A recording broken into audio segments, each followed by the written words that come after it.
In this video I will show you how to simplify your workflow in Fusion.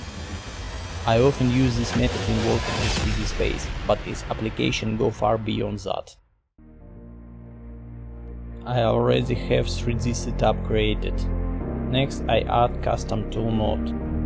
Pin it and open the config tab.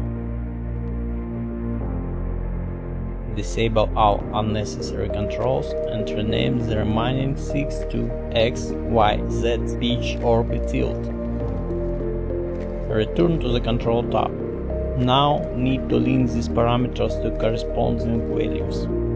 Select camera node and open transform tab. Double click the numeric Z-axis value and enter the equal symbol. Drag the connection line to the corresponding parameters in the custom tool.